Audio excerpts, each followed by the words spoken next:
sejam todos bem-vindos. No vídeo de hoje a gente vai continuar nosso desenvolvimento na questão de conhecimentos em transformação de tensão. Eu sou o professor Jefferson, então sem mais, para não perdermos tempo e o vídeo não ficar grande, vamos começar então a tratar sobre o novo elemento aqui, que é o círculo de Mohr, né? E ele vem para facilitar a nossa compreensão, né, sobre a transformação de tensão em um ponto, né, no estado plano de tensões. Então, se a gente tem as nossas equações iniciais lá, a gente vê só que essa parcela foi apenas passada para o outro lado da igualdade, né? Então, se a gente tem essas duas equações iniciais lá de transformação de tensão, caso a gente elevar ao quadrado, né, ambos os lados aqui das duas equações e somar, a gente obtém exatamente essa equação, né, como resultado. E a partir dessa equação a gente consegue compará-la com uma equação, né, de uma circunferência, né? Então a gente consegue notar algumas semelhanças, né? Então, como sendo essa aqui uma parcela, né, da circunferência, né? Então a gente consegue ver aqui ela ao quadrado, essa aqui outra parcela da circunferência e essa aqui, né, seria o raio da circunferência. Então aqui a gente consegue ver, né, comparando com a equação que temos aqui como exemplo, né, que o A trata-se do deslocamento em relação ao eixo X, certo? Então, né, então x menos A, isso aqui é o deslocamento. Então basicamente, né, toda essa parte aqui é o deslocamento, né, com relação ao eixo X. Ou então a gente vai poder chamar ela como uma tensão média, né? Já no eixo Y aqui, que a gente vai ver aqui então que é aqui o menos B seria o deslocamento com relação ao eixo Y. Essa parcela aqui, que é correspondente a essa aqui, né? Então a gente vai ver que só tem a tensão cisalhante e não temos deslocamento em Y. Então quer dizer que o círculo de Mohr sempre estará localizado, né, com o centro sobre o eixo X. E o raio, né, ao quadrado é exatamente igual a essa equação aqui. Então, basicamente aqui temos que, né, o sigma x', que é o que desejamos obter normalmente, né, menos a tensão média, que é o deslocamento com relação à origem, né, do nosso sistema de coordenadas, mais a tensão cisalhante ao quadrado, né, é igual ao raio ao quadrado, que é essa parcela aqui. Sabendo disso, então agora definimos o nosso círculo de Mohr com relação às tensões, né, ao estado de tensão inicial, né, a gente consegue determinar aqui o círculo de Mohr através da equação, né, mas a gente consegue visualizar outras coisas, né, outros parâmetros que a gente conseguiria obter os cálculos, com maior facilidade e com maior tranquilidade, visualmente conseguimos observar o comportamento, né, da tensão no ponto através do círculo de Mohr. Então é uma ferramenta aí de um potencial enorme. Então basicamente temos que a equação da tensão média, que é um dos pontos principais, que é onde a gente vai começar a traçar o nosso círculo de Mohr, né? Então, o sigma médio é o sigma x mais sigma y sobre 2, sabendo que esses dois a gente, né, obtém do nosso estado de tensão inicial. E o raio também, que é outro dado que é essencial para a gente traçar o círculo de Mohr, é a raiz quadrada, né? Então, do sigma x menos sigma y sobre 2 ao quadrado mais o tal xy ao quadrado, né? Então isso aqui obtém ali da nossa equação da circunferência, né? A gente viu que era o raio ao quadrado, por isso a raiz quadrada a gente obtém aqui. Então assim, esse é o nosso círculo de Mohr, né?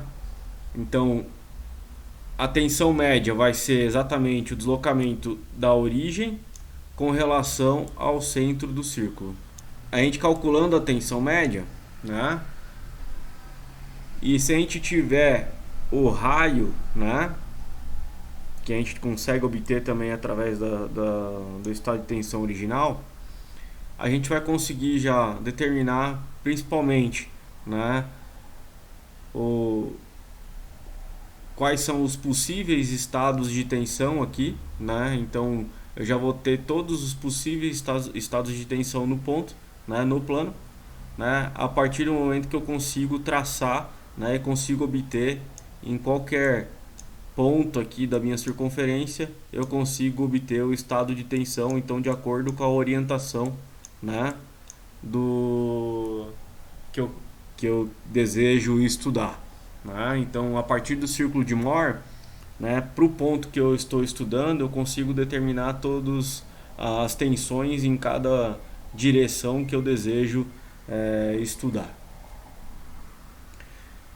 E é sempre importante a gente determinar também o ponto inicial aqui, né? Então vocês veem aqui como o sigma x, né, e o tal xy, né, anotados aqui como ponto inicial, né? O que significa essa linha aqui, né? Essa linha que eu estou traçando em vermelho, ela significa onde a gente vai ter o θ igual a zero. Então essa seria a nossa origem, porque é o ponto que conhecemos, né? Então a partir daqui, né, o quanto ele vai movimentar, né? Então em qual direção que ele vai se movimentar, se é positiva ou negativa, né? De acordo com aquela regra, né, que impomos anteriormente, né? Então, qual é a direção que eu quero estabelecer aqui, vai sempre partir dessa origem e não do eixo X que está estabelecido aqui, porque o que vai ser nossa referência é o estado de tensão que nos foi dado. O estado de tensão que nos foi dado, né, inicialmente nos problemas, normalmente não será esse ponto aqui, né? Normalmente, não quer dizer que não tenha algum caso que possa ser, né, estudado a partir, né, desse ponto como origem. Até porque esse ponto é um ponto bem característico que a gente vai abordar já logo em seguida, né? Mas primeiro a gente vai ver aqui então quais são os passos ali para a gente construir, né, então um círculo de Mohr, né? Então primeiro, né, a gente tem que determinar ali os eixos coordenados, o sigma e o tal, né, positivos para a direita e para baixo, né? Depois a gente determina o centro do círculo como, né, calculando o sigma médio, certo?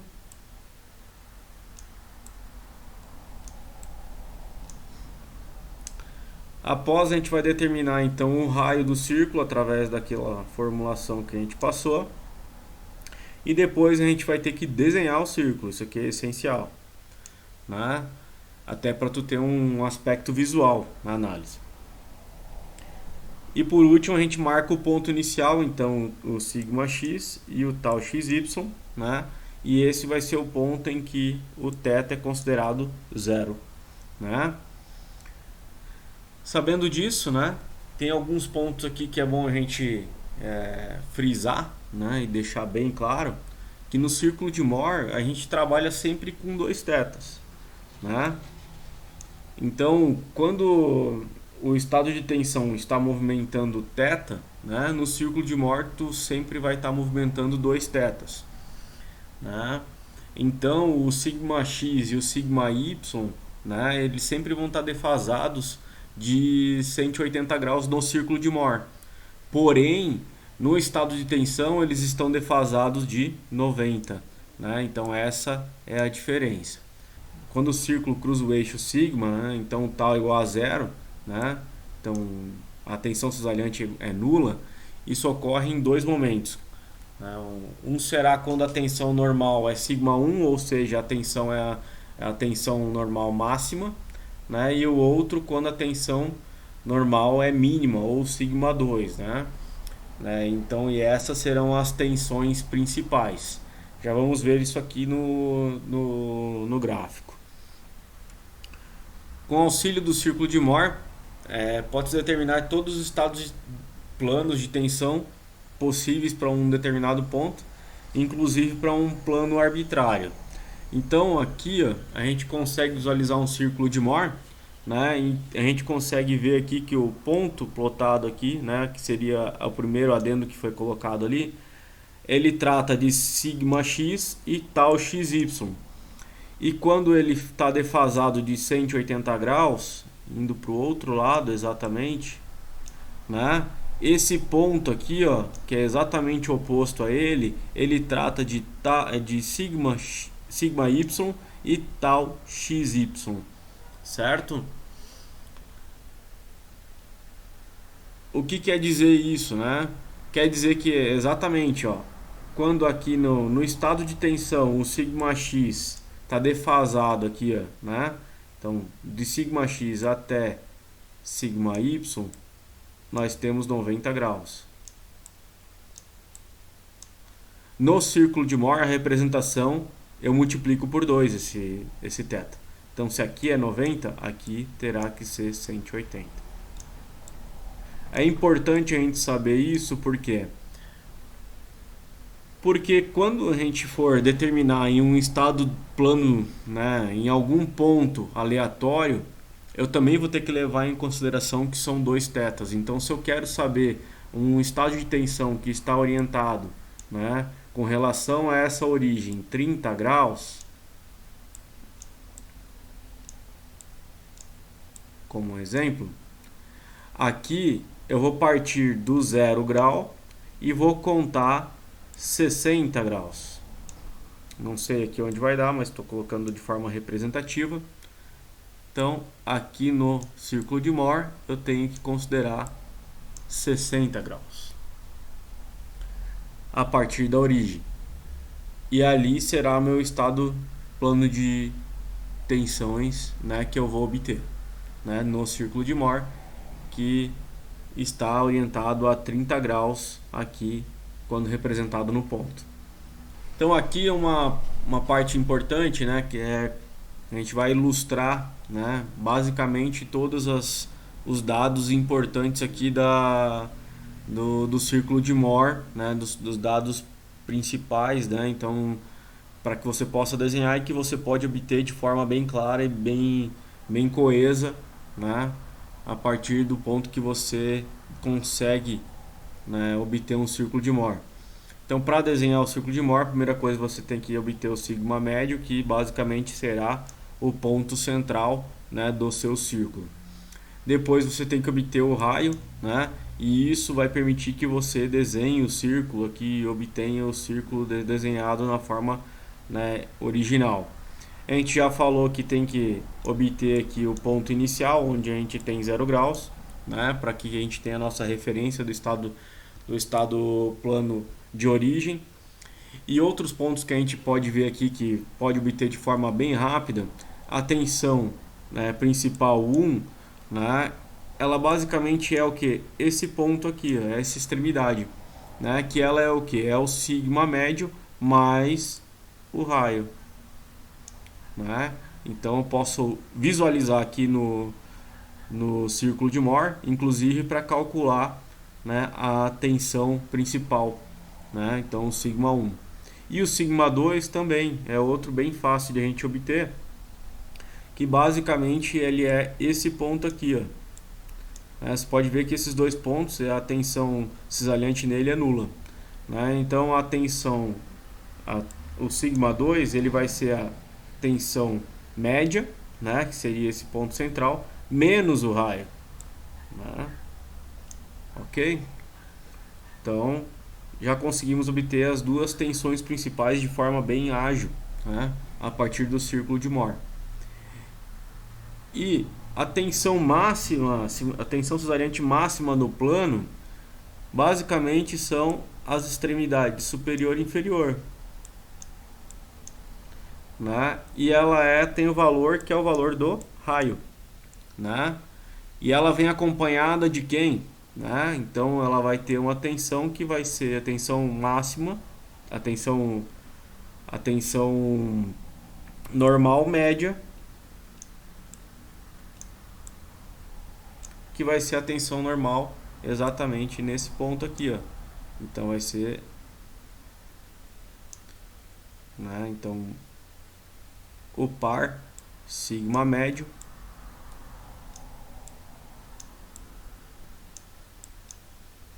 e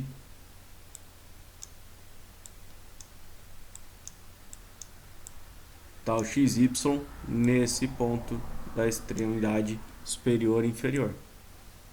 É onde eu vou ter a minha tensão cisalhante máxima nesse plano, né? A gente já falou sobre a importância de saber, né, a tensão cisalhante máxima e a tensão e as tensões normais, inclusive abordando a questão dos tipos de materiais frágil e dúctil, né, que tem modos de falha diferentes, né? Então um falha a cisalhamento e outro falha a tensão normal, né? Sendo que o material frágil falha a tensão normal. Então é importante a gente saber os modos de falha e saber, né, qual é os valores de tensão envolvidos em cada análise. E também a partir do círculo de Mohr a gente consegue obter aí um valor, né, em alguma posição, né, específica, né, que não seja as tensões máximas, né, ou as tensões normais máximas ou as tensões cisalhantes máximas, né? Se eu quiser obter, por exemplo, uma tensão em um ponto P que está orientado a 2θ a partir de 0 graus aqui, né? Então, que no estado de tensão prévio, na verdade, está orientado a θ, né? Então, eu sempre vou partir do princípio que essa diagonal aqui, ó, será, né, o raio. Então, é uma medida que eu conheço, né? Eu sei o ângulo, então eu consigo, né, determinar qual é esse ângulo complementar. E para eu determinar esse estado de tensão, né, o sigma x', né, e o tal x', y', basicamente o que eu tenho que fazer aqui é uma relação, né, é uma relação trigonométrica, seno, cosseno ou tangente, utilizar qualquer uma dessas equações ali, e eu consigo determinar o estado de tensão neste ponto que, né, é de interesse para o problema em questão, né? Então, sem mais a acrescentar, eu fico por aqui, fico à disposição para eventuais dúvidas. Agradeço a todos, até a próxima.